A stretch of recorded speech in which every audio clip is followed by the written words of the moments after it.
Right, we're going to talk Manchester United now. So, Benjamin Sesko is in. What does that mean for Rasmus Hojlund, Dharmesh? It's not good news if he wants to stay at Manchester United. AC Milan have held positive talks with Manchester United over the signing of Rasmus Hojlund. As yet, no agreement between the clubs.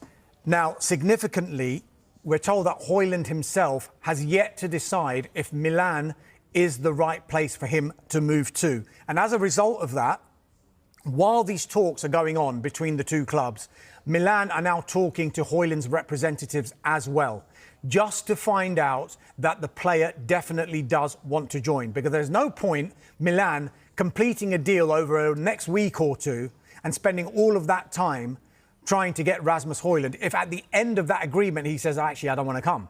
They need to know that he's going to come for them to advance on those talks with Manchester United. As far as Milan are concerned, their preference is to have a season-long loan plus an option to buy at the end of the season. Manchester United, we know, he's now one of those players who they are listening to offers for, would prefer a permanent deal or at least a permanent element attached to the loan. Now, they would consider bids of around £40 million. That can come in two forms. The permanent deal straight away, here's £40 million, or a deal that's worth £40 million, away you go. You're no longer a Manchester United player.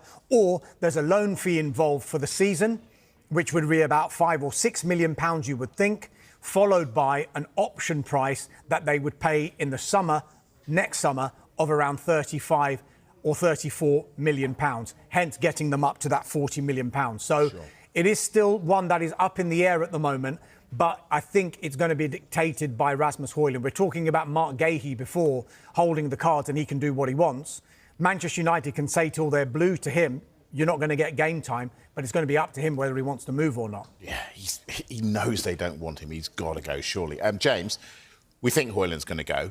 We've been speaking about all the others who are going for the exits. Any developments today?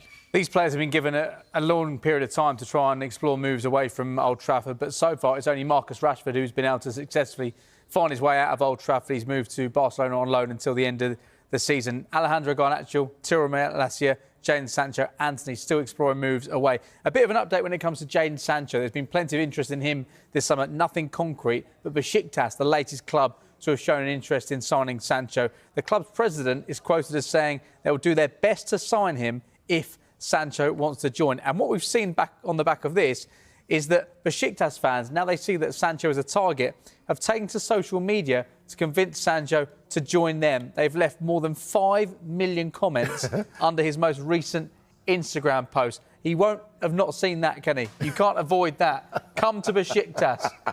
Come to Besiktas at Sancho.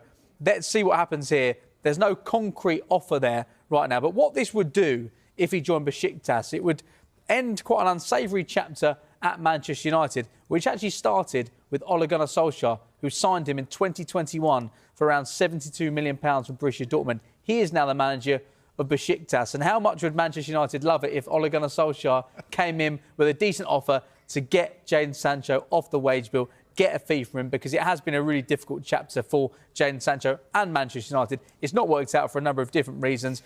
Borussia Dortmund remain interested in signing him again, but there's no agreement yet with the club or the player. Clubs in Italy and Saudi Arabia have also looked at the move. You'd think there would have to be a compromise from Jadon Sancho when it comes to wages for any permanent move. In terms of the other deals, just quickly, Alejandro Garnacho, United are expecting Chelsea to come in with a formal offer. We know United want around £50 million. Chelsea probably don't want to pay that much. And Real Betis are finding it difficult at the moment to get the finances to try and sign Antony permanently. Had a very successful second half of last season on loan at Real Betis. I think they'd like us to do a loan deal. United really want to do a permanent one. Dharmesh, United trying to offload these players, but are they looking at bringing anybody else in? Yes, I think, look, we